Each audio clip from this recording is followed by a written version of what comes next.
It is National Donate Life Month, and when we hear about organ donation, it often can be complicated processes with hard to understand. And tonight we revisit with Bella and her Make-A-Wish puppy, as she now has a new critical wish, like so many other New Mexicans.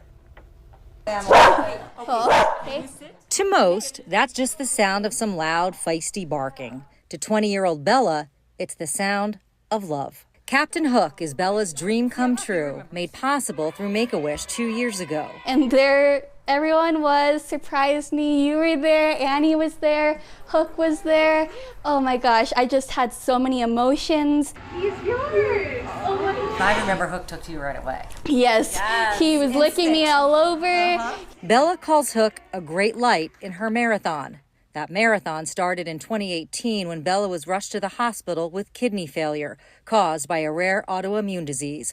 She lost function in both of her kidneys and started dialysis. Throughout all of that, I did qualify for a Make-A-Wish, and after seeing you with your Annie and everything, I decided that I wanted a golden doodle. 2 years later, word of a deceased donor match brought Bella new hope. But shortly after transplant surgery, her body rejected the kidney. Transplant surgeon Dr. Shelley Wilson tells me there's a huge need for donors in our state, as so many New Mexicans live every day hoping for a match, every day that could bring them one step closer to saving their life. In the state of New Mexico itself, there's several hundred, and that's just people who are actively being considered for transplant.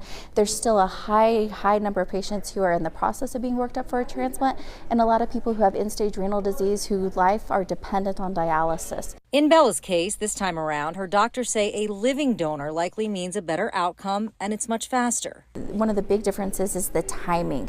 So if you have a living donor, your position on the list doesn't matter. It's someone donating directly to you for your benefit. So it's a very scheduled, very timed surgery. You could have very little to no wait time. And for those thinking about donating, Dr. Wilson says donors receive a medical screening first and can only donate if they're healthy. So really the recovery is in the hospital about 2 or 3 days, and then before people really start feeling normal is a couple of weeks. Right now, Bella goes to dialysis 3 days a week, 4 hours each time, something hard for most of us to even imagine. She also fits in attending CNM with a major in computer science and has a job at GameStop. And as she stays hopeful, Hook stays right by her side. He knows like when we have to leave early, we have to go take me to dialysis, and then when I come back, like I just don't feel kind of good, like I have to sleep or anything, and he just comes right next to me. He makes sure that I'm okay.